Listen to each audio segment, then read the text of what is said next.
Before we start, can I just draw your attention to the following, which Elio has included in the notes on the chat column. First of all, this meeting is being recorded, so others who can't be with us this evening can listen to it, so please bear that in mind.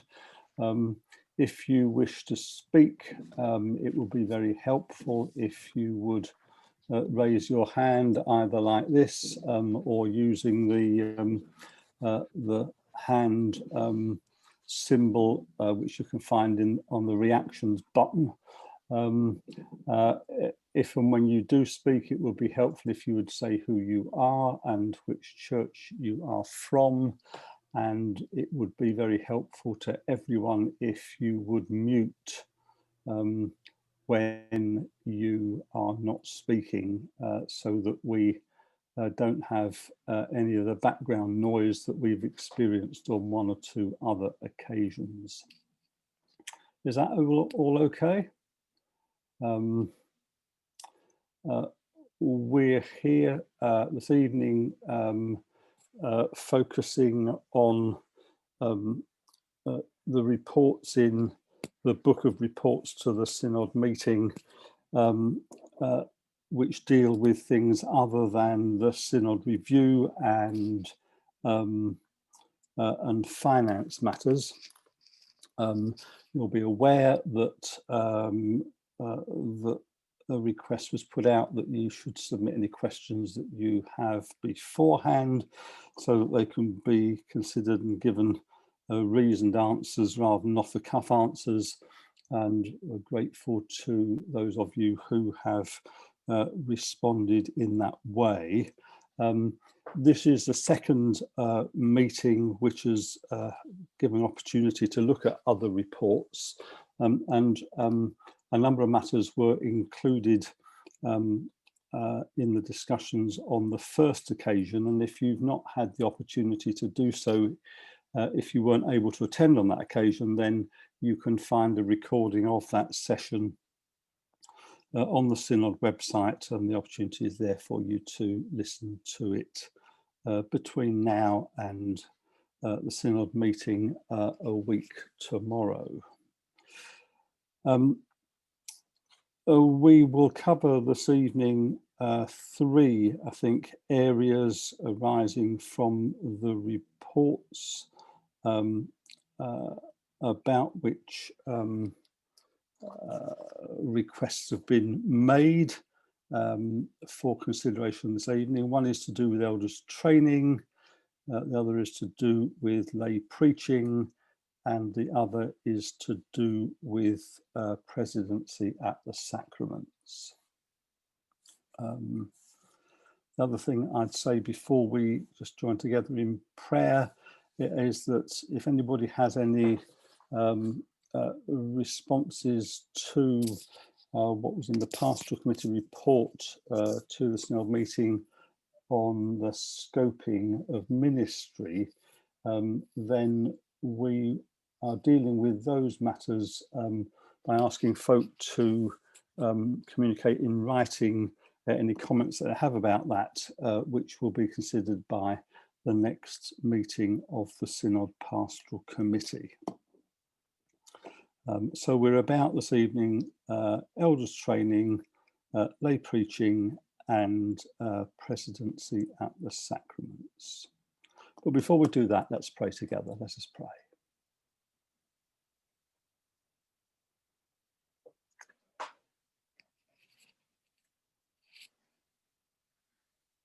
Gracious and loving God, we give thanks to you for the opportunity to gather together in this way this evening.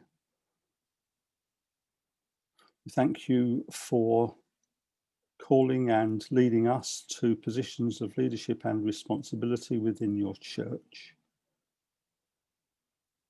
And we ask that in our discussions this evening, we may continue to respond to your call to us. We ask that through our conversations, we may discern the leading of your Spirit,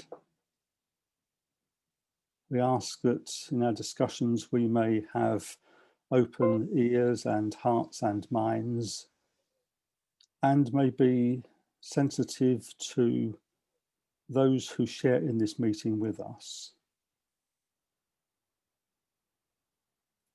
Give us sensitivity in the words which we speak,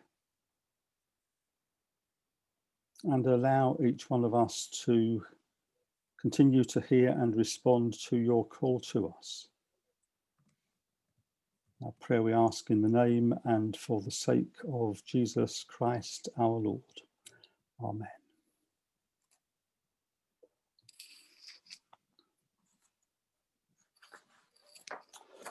So,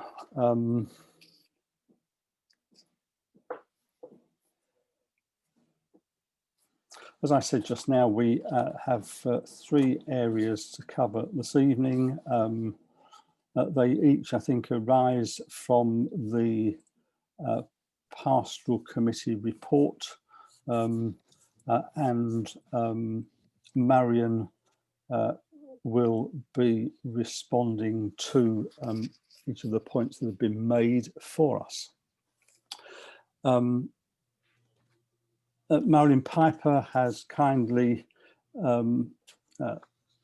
submitted a request that we consider these three areas, and Jackie Embry has also sent in a question concerning presidency at the sacraments. But we'll begin with elders training.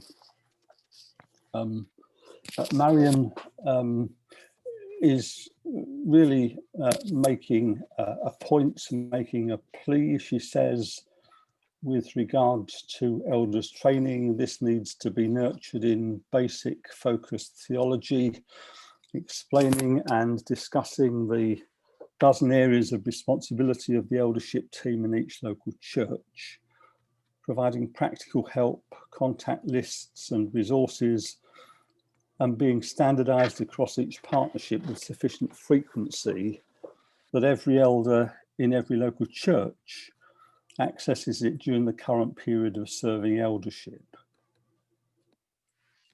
Providing training courses, Marilyn says, here and there is not enough. I'll ask Marilyn if she will respond to what Marilyn has had to say there, and then we'll take any other questions or comments on this subject that might arise from any of us. So, Marion. There have been some opportunities for elders training. I guess those are the ones that Marion would say are here and there. We do recognise that there is a need for more training. All we can say is that we will offer it, and we can't insist that every elder in every local church comes. They are volunteers.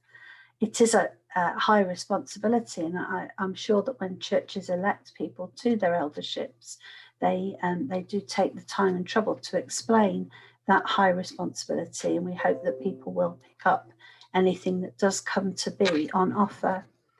If you listen to the previous discussion, I did say there that when we recruit for the post of training officer, although that's been sort of billed as for ministers, because there are certain elements of training that the ministers must undertake, and we can insist that they do those things.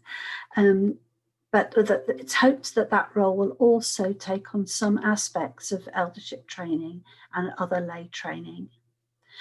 I'm also, having read what Marilyn has said, going to speak with the Mission Mentor team to see if we can put together a programme that does look at the role of elders for the next half year coming. I know that in the first quarter, in some of the areas, there are training learning opportunities, let's say, already set up. So it'd be difficult to do something in the first quarter, but I think second quarter it will be possible, and I will certainly take that forward. I would say that through the mission mentors, there has been quiet training going on, the sort of when I was a Girl Guide leader, we used to call fireside training, where you didn't go to a course or a session, but somebody came alongside you to ensure that things were going well. And where churches have called on the mission mentors, I know that they've been doing that kind of work. So there is training going on. It's just perhaps a little bit less visible than some people might hope and like. So as I say, I will speak to and with my colleagues and see quarter of next year. And by then as well, we may hope and pray that the COVID situation has improved such that people have a little bit more time and space in their heads to think about training, because I know this has been a really, really difficult half year for elders, and we're incredibly grateful to every elder in every local church for the work that they've been doing with risk assessing and so on. And we hope that that having Tracy in the office has helped with those things that have been suddenly thrust upon elderships.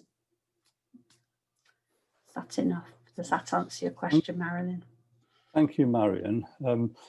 I noticed that that Dave Fraser's with us. I can't see him. I can see his name. Dave, are you there? He wasn't. Yes, he was in the chat. Here he is. Ah. Yes, Brian, I am here. I'm sitting on my sofa, just thinking I would quietly listen in. Well, that's I apologise okay. for the view that everybody's getting. This is not my best side. Well, you look fine. You look fine. I just went. If you heard Every word. Marilyn's good and what Marion had to say, I just wondered whether you wished on behalf of the mentors to add anything to that. Just to say what I just put in text, and I can't remember when, but I think it was in June or July. Mentors ran a 4-week, thanks Graham, we ran a 4-week course with Giles.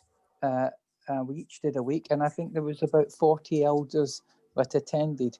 We did have a comprehensive programme of on-site training, and we had looked at some hotels and conference centres for weekends, and we had spent quite a bit of time putting that plan together, but of course that's had to be shelved since March. We are hoping to reinstate that plan that you asked us to put together as soon as we can. We have discussed as a team when we could do another 4-week elders training, and I think we're happy to take up that discussion with Marion. But for after Easter seems like a reasonable time to aim for. But just to say that we would continue to be invited to elders meetings if you wish, and for us to offer what Marion calls the fireside training, what we might call bespoke training for individual elderships as they need and wish. Thank you, Dave. Thank you. I've seen that David Watson has got his hand up, but I'm just going to go. I'll come to you in a moment. I'm just going to go first of all to Marion, and to ask Marion if she feels that Marilyn. To ask if she feels what Marion and Dave had said is helpful, and whether she's got any other comment before I go to David. Yes, Marion said some very, very positive things. I look forward to these things becoming actions very soon. I say promptly, urgently. I can say that I have been an elder since the 1980s, and by far and above, the best elders training we ever had was at Hope in Denton.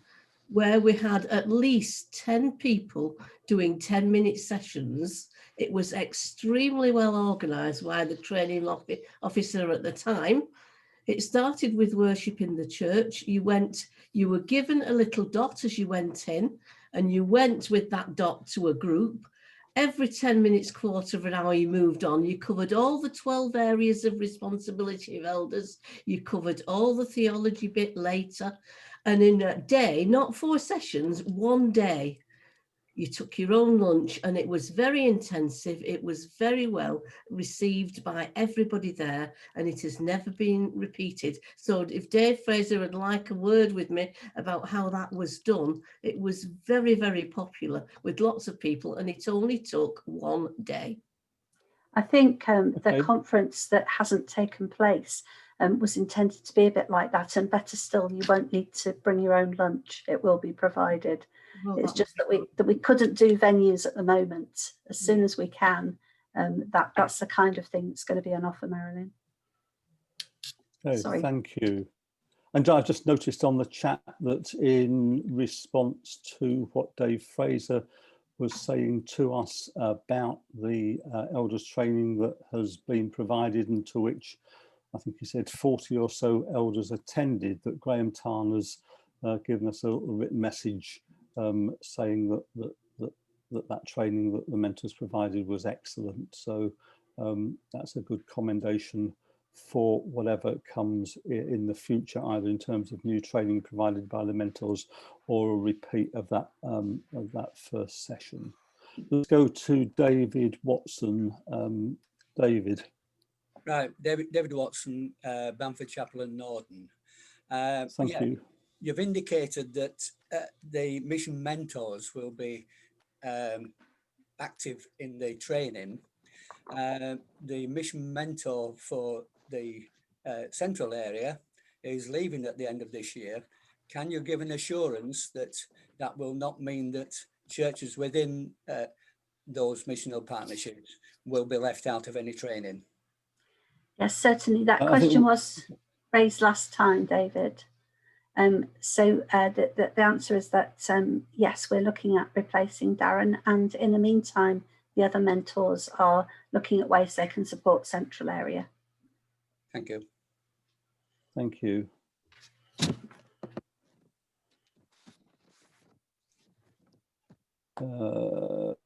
John Piper. Hi, John Piper, currently serving as Deputy Treasurer of the URC.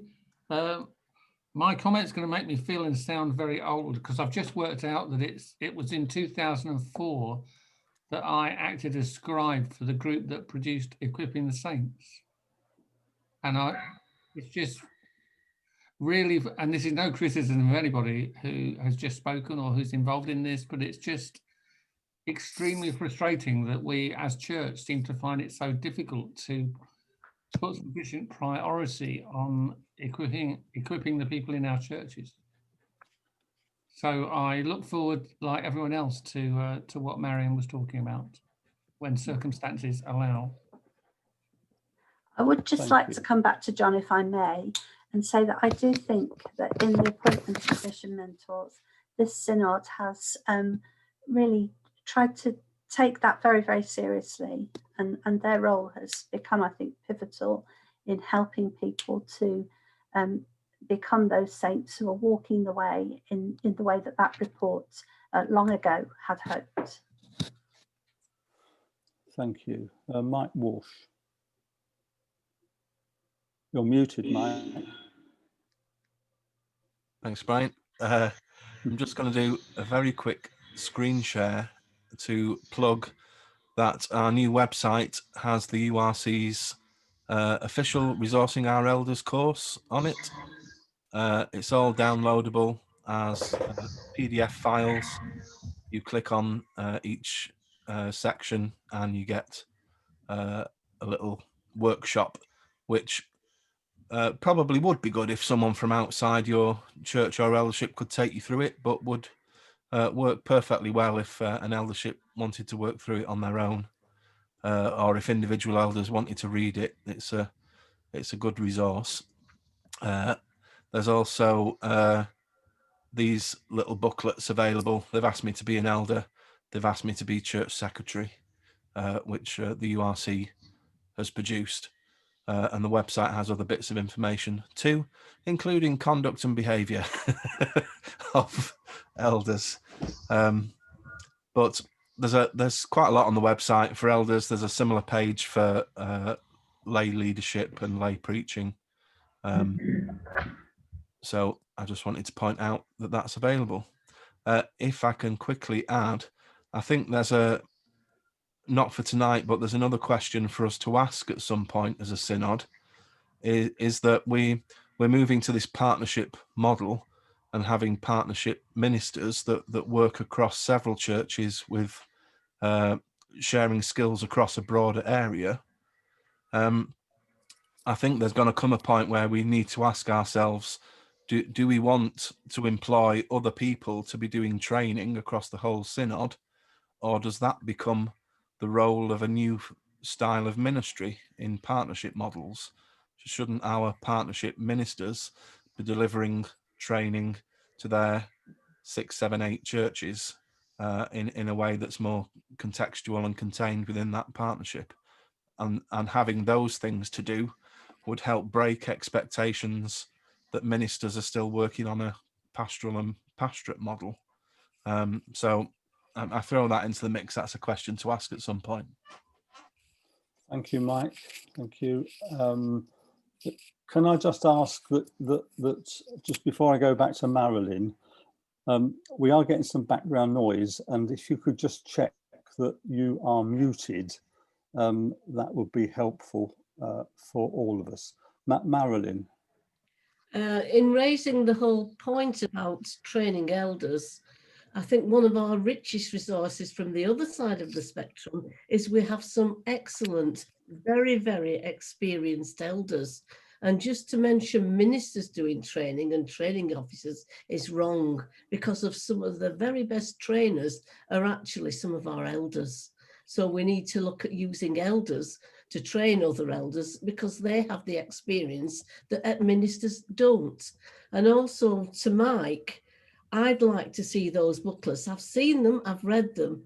They're much, much better in paper form. Couldn't we get every church at least one set as a paper copy? Because when you look at the percentage of our elders who are not online, that's still the case. And if we could fund giving every church just one set, and I have asked the bookshop if they supply paper copies of them, and at the moment they don't, and I think they should.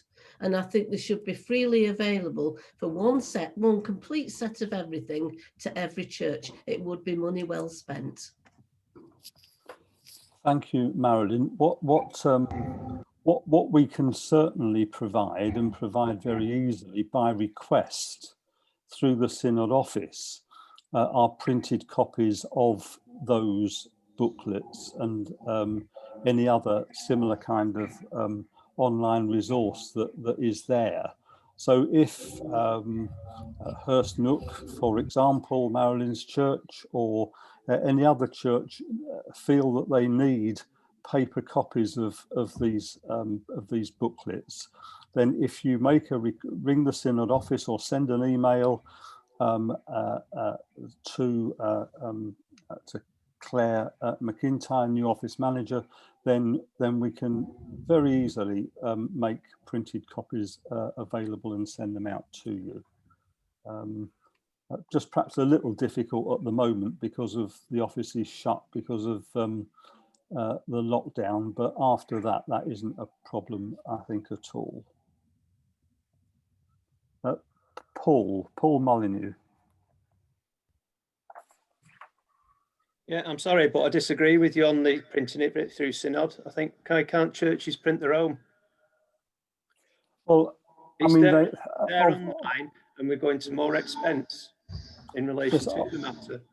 Well, I mean, obviously, local churches can print their own and should be encouraged to do so. But if there's a difficulty about that, then the office can provide that service to you. I'm just thinking of wastage and stuff like that as well.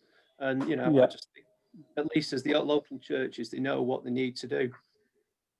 Yeah, I'm not suggesting that we print a whole load of stuff and send it out to every church. I'm suggesting that if there are churches that have not got the facility to print these booklets, then we can do it for them and in that way. The second point being as well, as you're talking about training, elders training and sacrament training, I take it you're borne in mind that the society that we're living in now, that people for elders training, you might deter them. I'm having the same difficulty with scouting at the moment, whereby parents must undergo this and parents must undergo that. So what they do is they don't volunteer. And that's what worries me. That from the point of view that all you need is, my sacraments training was 2 half days over different weeks, which fitted in with my lifestyle. If you'd have said 1 day, I would never have trained to do the sacraments. And that's what you've got to think. I couldn't afford when I was working, when I was doing stuff, and probably now I'm quite tight at getting away to get a full day to think, well, I'm going to do that today. And I just think we ought to be looking at things that are flexible in today's society, that we can adjust and adapt to meet people's needs. You know, and again, going back to scouting, you know, I've done my National Wood Badge. It was, you must attend these weekends. When I spoke to the people involved in training, they were quite flexible. You know, Well, just hang on a minute. Janet. Hi, sorry. Janet, it's good to see you. Unfortunately, we can hear quite a lot of background noise, which is a bit of a problem at the moment. So could you possibly mute your mic? That's great. Thank you. Thank you very much. I've nothing wrong with the idea, and I can see where you're coming from with it, but it's things I've encountered in the past, and which gets people just to say, well, I'm not going to do it. And if you want people to do it, you need to meet them where the needs are, and being flexible is really great. And if my sacrament training hadn't been like that, as I say, I wouldn't be doing it now. And I'm grateful to people who did it over the periods of time that they did it. And it was really useful to me. Thank you, Paul.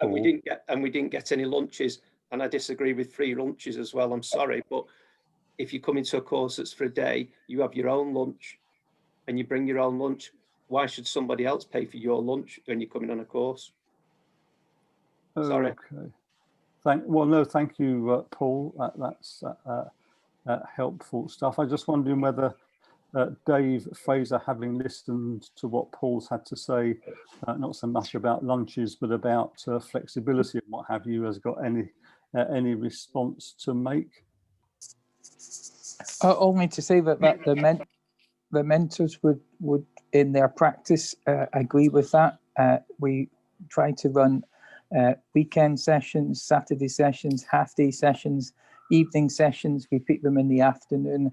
I think we have found that there's no one size fits all, and that to respond to the need of elders and anybody else demands as much flexibility and variety as we can manage. And I think we will continue to try to do that when possible. Thank you, Does Dave. that answer the question, Brian? Well, I was just asking if you got a comment, so that's absolutely fine. Thank you. I think I'm wanting to move on now. I see Marilyn. Just Marilyn, come back once more if you'd like to. Very quickly. Yep. If Paul was to look at the manual for the latest version I could find was March 12, he'll find on A6 presidency at sacraments and what is required from the manual, and lay preaching on A4. Both of them do require training. I don't know where you got your 2 half sessions, but my sessions to be qualified followed a course in either TLS Light or Starting to Lead Worship that took about a year, not 2 days. And then you had to do your sacramental training as addition to that. So 2 half days just doesn't cover it, according to the Synod manual. I think, Marilyn, that Paul was talking about the sacraments training, not lay preaching training. Okay, I think we need to move on. Is everybody happy that we do that? Okay, so we come on then to lay preaching. And again, this is a matter that's been raised for us this evening by Marilyn Piper. Marilyn says we need a list of local lay preachers to be sent immediately to each pulpit supply person. Lancashire area does this regularly, but every area should. Updated requirements, excuse me, updated requirements from national papers stating training and assessed services and mentors for both locally recognised and nationally accredited lay preachers in the URC should be sent to each church.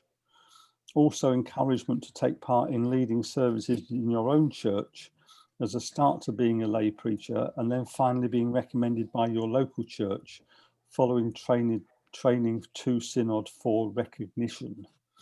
Also, renewed recognition for already experienced and trained lay preachers with updated training sessions should be acknowledged. So that's there's a few points there about lay preaching. Martin Coe, who convenes our ministries committee, isn't able to be with us this evening, but I think Marion's going to have a stab at responding to those points that Marilyn has raised. And so the first one, the list of local lay preachers, I think that is, to a certain extent, a local issue. And although certainly part of Lancashire, the lay preachers meet up and they're well aware of one another, that's not true, I think, across the whole of the area. But that's by the by. I think gathering this information together does need to be done kind of locally, because for some people, their group of lay preachers and other persons that they invite to lead worship is very small and very local, and others do reach much further across their areas. So under the current arrangements, I would say this is a matter for area pastoral committees. And I will speak with Kerry about trying to gather this information across the whole of the Synod. I'm not sure that we have the detail of information that you would like, Marilyn. We know who are the accredited lay preachers, but there are lots of other local preachers and lay leaders that we probably don't have on the database. We do have those who are Synod recognised, and again, that information can be pulled together, and I'll speak to Kerry about doing that piece of work. We've only just received nationally the kind of I'm not sure what the right word is, perhaps rubric for what the process is going to be for accrediting lay preachers.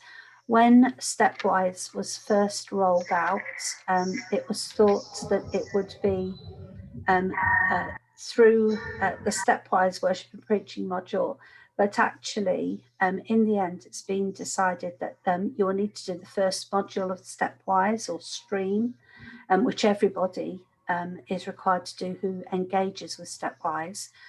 You will be asked to do the worship and preaching element of Stepwise, but there will be additional requirements to become an accredited lay preacher, and they're being finally worked on at the moment.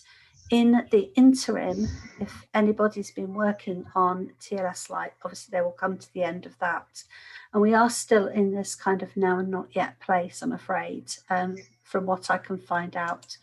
But very soon indeed, I'm told, this will all be set, ready, so that people will need to begin with the Stepwise stream, move on to the Stepwise worship and preaching stream, and then do some assessed services and have some other mentoring in order to gain accreditation. And I know that that's on the agenda for Martin's next Ministries Committee meeting, to look at how we can advertise that in the Synod, through the website, through the Synod newsletter, by word of mouth, and so that we can encourage people to begin thinking afresh about whether or not this is a call that they need to respond to.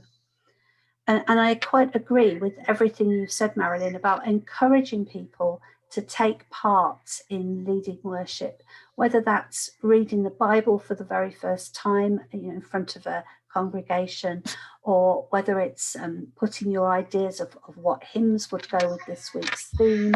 However churches do that, it's a really, really good way of encouraging people to kind of put their toe in the water and to think, oh, is this something that God could be calling me to? Obviously, at the moment, it's more difficult than in more ordinary times, but I've seen people taking part in Zoom services who perhaps wouldn't have felt comfortable or confident to stand in front of the church on a Sunday morning. But now they've taken this step, perhaps they'll be ready when our buildings are more fully open. So I thoroughly agree, and I commend to everybody, encourage one another to take part. And, if somebody does a prayer and it's not quite up to your exacting standards, be gentle with them, because we all have to learn, and we all have to try things to find whether or not that's where our gift and our calling lies. And then in terms of recognising our experienced and trained lay preachers and updated training, again, I will talk to Martin about what we can do to do some hopefully exciting training. And I would encourage people to take up the opportunities that arise from time to time through Northern College on lay preachers weekends, which are generally very open to those who are nationally accredited and more locally accredited, and have experienced leaders who can open up new areas to those who are our lay preachers. So I'd commend the college, and we'll see again what we could maybe do next year in terms of those who've already got a lot of experience in that area. This question in particular will be put in on Martin's desk, and as I say, I know that lay preaching is on the agenda for the upcoming ministries meeting. Thank you, Marion. Wendy Smith had her hand up, so Wendy. Thanks, Brian. I'm the lay preacher commissioner for the central area of the Synod, and I don't know how I got it, but I attended on Zoom the National Lay Preachers Conference earlier on in the year. And before the conference, I sent out through the office to everybody the agenda and what have you, and said, have you any comments you want me to take? And the same afterwards, I sent out the minutes, the stepwise that we've been looking at, the worship model and that sort of thing. So I've been asked to attend the next one, which is on the 21st of November, obviously again by Zoom. And I'll do the same again. But I take on board that we need a list of preachers. We know who is nationally accredited. We know who is locally accredited, Synod accredited.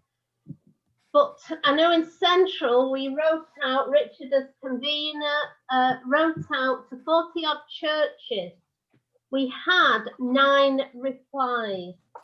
And of those, near enough half of them said they weren't nationally or locally, but they didn't want their information sharing anywhere else because they couldn't take on any more work. And this is what I'm coming up with by everybody. Every little church, every church has got their own people they call on, and they're happy to go there, but not. Sorry, I've abandoned it. Sorry? I can't get it. I've moved the TV over to the side, but I can't get the signal. Don't Brian, you as host can probably do Terry and Christine's thing yourself. Okay, so yes, I'm going to have some. It was, well, what happened was, Leo. Leo, are you able to? He's done it. He's done it. Sorry about that. Good. But yeah, I will be doing the same again, and we'll try again. And I was intending trying because the Synod office was going to produce, I believe, a Synod register for us, like the yearbook with everything in. The other thing I'd say to churches, and I can only talk for central area, but I'm happy for other areas. If you've got somebody who has been preaching with you and is not national or Synod accredited, but has been coming for many years, let me know. I've had 2 or 3 which we've managed to have a Synod accredited because of their experience or because they've done the Methodist lay preachers training, which we've accepted. And it's worth being accredited because you can have £200 a year to go towards training or books. And it's not just Northern College that does a lay preachers weekend, Westminster College as well does a very good one. So I'm just doing my best, and we'll try and get as much information out. But I'm happy, Marilyn knows, I'm happy for people to contact me, but we are stuck with a lot. Thank you, Wendy. I think that that was very helpful. So thank you. Marilyn. Just a final point. It does say in our Synod manual that it is definitely down to pastoral committee in full consultation with local churches to make provision for the recognition of certain members to be both lay preachers and to preside at the sacraments. So it's no use telling us in the future somebody's going to look at it. It should have been continuous. It should be there now, and it should be done immediately. We were told months ago that it was on the top priority of the next full pastoral committee to look at these 2 areas. It wasn't done. We don't know why, but there's got to be trust that something that is said personally to us will be carried out, and carried out. If it's been given first priority, it gets first priority. Otherwise, trust is destroyed. Thank you, Marilyn. I do think that we have to understand that there are generally within the life of the church and specifically in certain quarters, really significant capacity issues at the moment. And that does mean that whether we like it or not, some things cannot be achieved in the way that we would like them to, or at the speed that we would like them to. We just have to bear that in mind and be understanding about it. Is there anything else on this particular subject at the moment from anyone? Okay, let's move on then to, and we've touched on this a little bit, but we'll focus on it in particular now, and that's presidency at the sacraments. I've got 2. Sorry, just bear with me a minute. I've lost a piece of paper.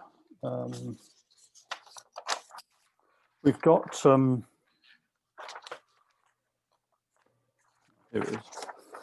Okay, this is again a matter that has been raised for us by Marilyn Piper, and also a question or comment from Jackie Embry. Marilyn says, I know most of the recognised lay preachers on the area list have also undertaken the training on presiding at communion and baptisms. It would be appropriate to circulate this as part of a lay preacher list to every church sector in steering group rep, pass on to relevant people. Please can this be done now? Also guidance about emergency presidency of a selected elder without training, and a list of the names and contacts of local ministers and lay preachers of other denominations able to preside at communion would be invaluable to pulpit supply teams. Please can this be prioritised? And then from Jackie Embry, Jackie says, I would like to know whether the group looking at lay presidency would consider including in the policy something to the effect that folk authorised to preside in any of the churches within a partnership would also be able to preside at any other church within the partnership. It would, of course, be up to individual churches whether or not they asked such folk to preside. So you've got a drift there of the nature of the subject and a couple of specific questions that have been raised. This is Synod Pastoral Committee business, and I'll ask Marion to respond to those matters. Okay. This is a thorny issue across the Synod, and we've been trying to bring authorisation for the sacraments into line with what is the national policy, and we've been struggling a little bit with that. Excuse me a moment, my battery's about to go.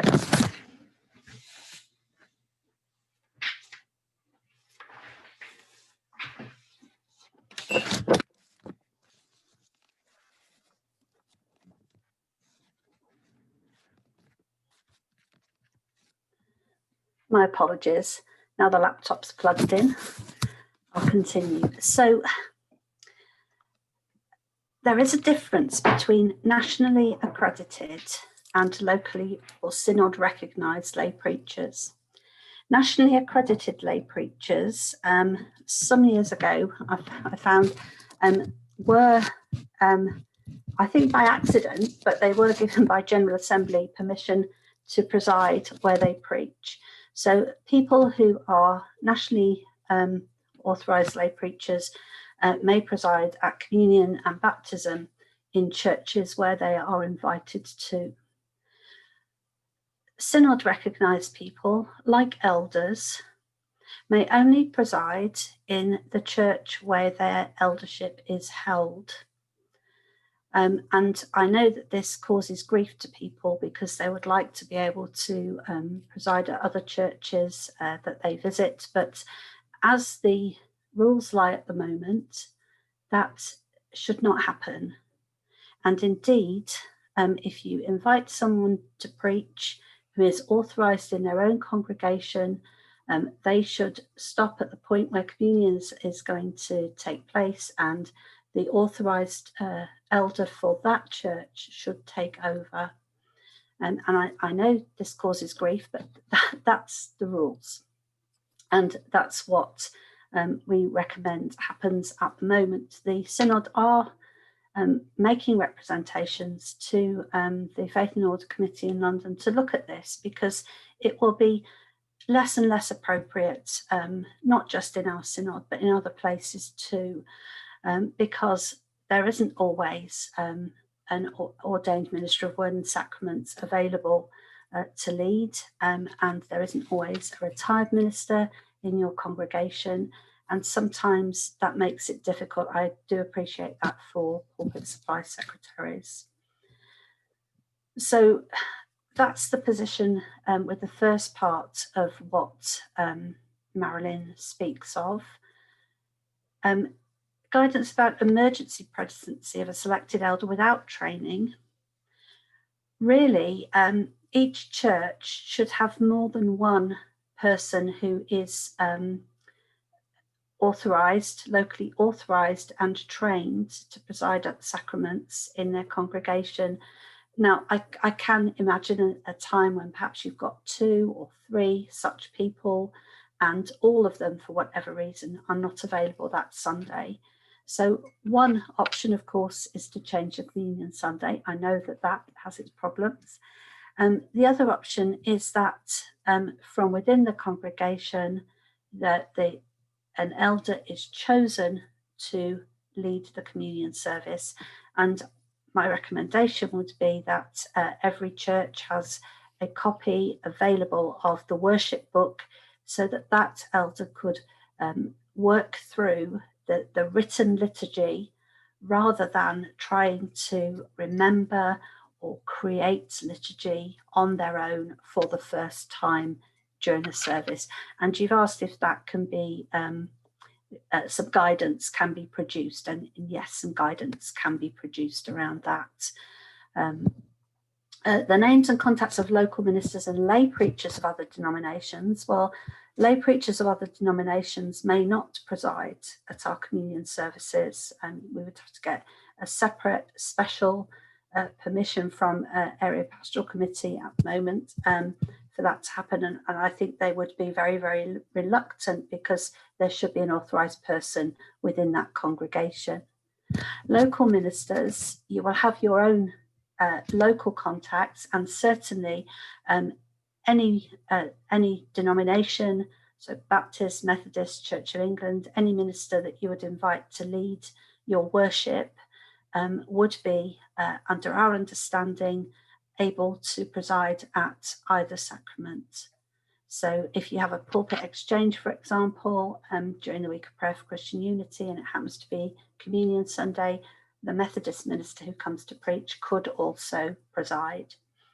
It would be a different matter with the Roman Catholics, because they would not, I think, want to preside in any of our churches for their own theological reasons. But generally speaking, ministers of other denominations may preside at our table. We would prefer them not to baptise, I think, because of the way our baptism service works with the inclusion of the congregation, etc. But there would be no theological reason why they would not. It would be a reason of practice rather than because we don't think that their words or their actions are efficacious in any way. So I think that that would have to be, that those contacts with local ministers will have to be a local thing. You know who's around in your patch. I don't think that we can, from the Synod level, provide those kinds of contacts for everybody. You know, compiling another sort of yearbook from the Baptist yearbook, Methodist yearbook, and the various diocesan yearbooks would be a great amount of administrative task, and really in the end not very worthwhile, I think, because those people will only come occasionally to you. I did mention retired ministers, and you can ask retired ministers if they're willing and able indeed to come and preside for you, and that's perfectly acceptable. Okay. I think that's all I want to say on that matter. Oh, on Jackie's point, I think I've already touched on it. Currently, it would not be possible for us to authorise somebody to be a president around a partnership, but that is one of the representations that we are making to Faith and Order. So we are, there is a small group working on the whole area of lay presidency, and wanting to I think encourage Faith and Order to think about making that a more flexible arrangement than it is at the moment. When those rules were set down, we were flush with ordained ministers, and it was envisaged that people would only be called upon when, you know, a minister was taken ill at the last moment, for example.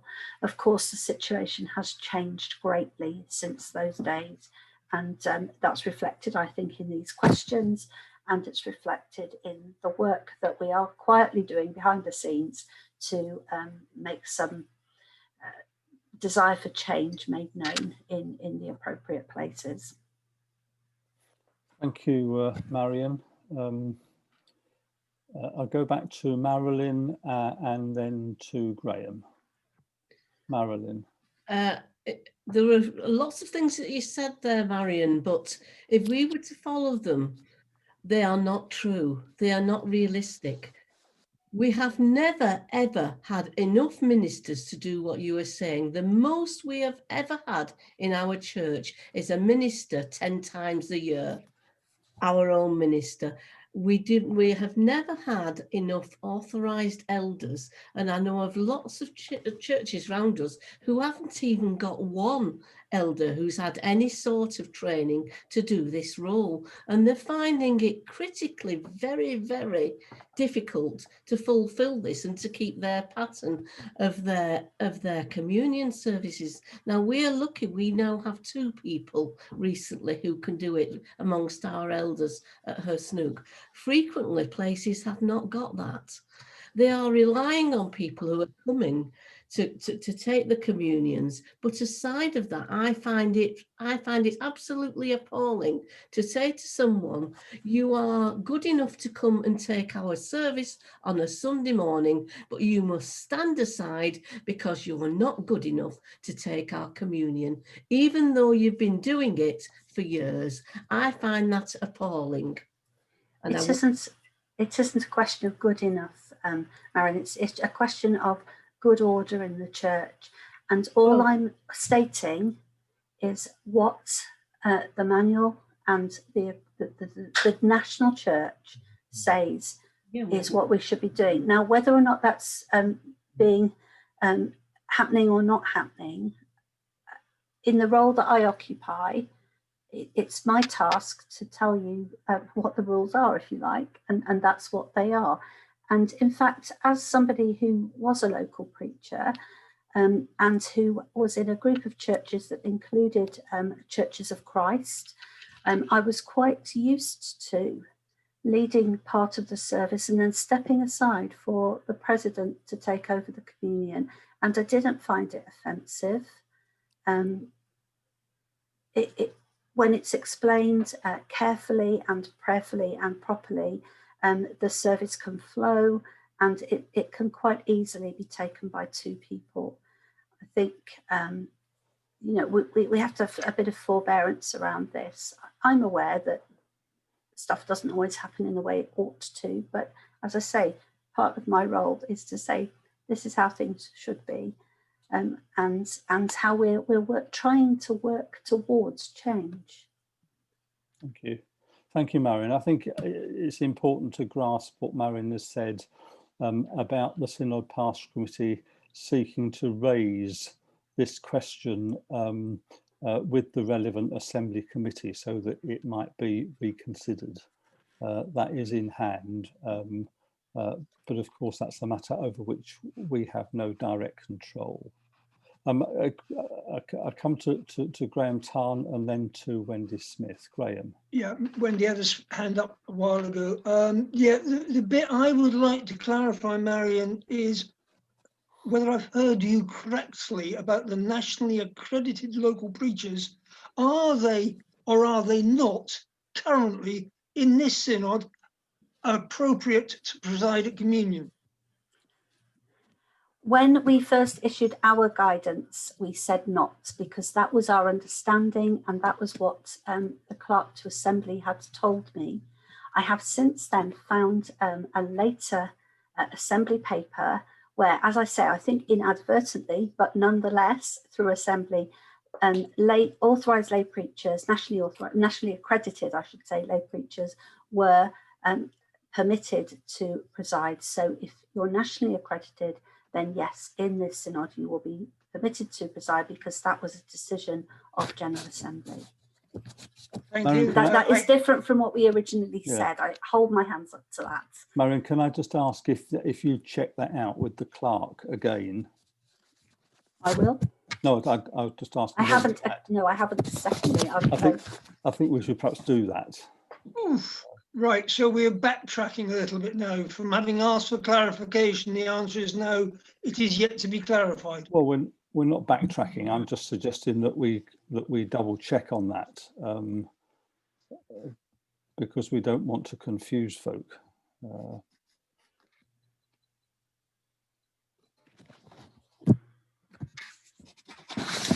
Okay, let's go to Wendy. Thank you.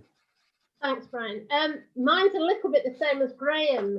I'm getting confused because, yeah, I'm nationally accredited, and I totally agree with Marion. Many years ago, we were told that we could preach, take the sacraments in any of the URC churches, and a number of us have been doing it for many years. And then a few years ago, it was pulled back. and we were told no, we weren't allowed to do it anymore. I brought it up many times at APC, etc. That, you know, what is the rules? And I'm not going to say whether I've been doing it or not doing it, but I have told other accredited, nationally accredited preachers they shouldn't be doing it, because that's what we're being told. I did at the last national lay preachers meeting conference, I did fetch it up there. It just came up when we were looking at the stepwise for worship leaders. And it came up as part of there, and I truthfully was told nationally accredited shouldn't be doing it. But before you find out, could you possibly get a letter out to all the nationally accredited in our synod saying that they can do it? And then if we can be doing it, we'll backtrack and have it taken away when you find out we can't. Now I'm a little bit confused. Am I saying, yes, you can do it, and then saying no? Well, or am I saying hold on until we've checked it? Well, let me just say, I think that we can, and I think we ought to, given that this is a very sensitive and important matter, I think that we ought to double check with the clerk to the Assembly about it. And that can be done very quickly. It can be done by a phone call. But we need to be clear about it, and we don't want to issue advice at one moment only for the next moment to have to withdraw and amend it. So if we could just double check that, and then we can circulate whatever is the word that comes from the horse's mouth, so to speak. Certainly. Okay. Well, folks, I think we're about done, and that's good because it's just gone 8 o'clock. So I'd like to thank you all for sharing in this gathering this evening, and others that you may have shared in as well, and say that look forward to seeing you a week tomorrow at the online synod meeting at 10 o'clock on Saturday the 14th of November. The clerk, our new clerk Tim Hopley, will be sending out to you and other synod reps instructions about that meeting very shortly, so there should be no difficulty, apart from perhaps the odd technical difficulty, about us joining together at 10 o'clock on the 14th. But until then, thank you really very much for coming along this evening, and we'll see you then. Thank you. Bye for now.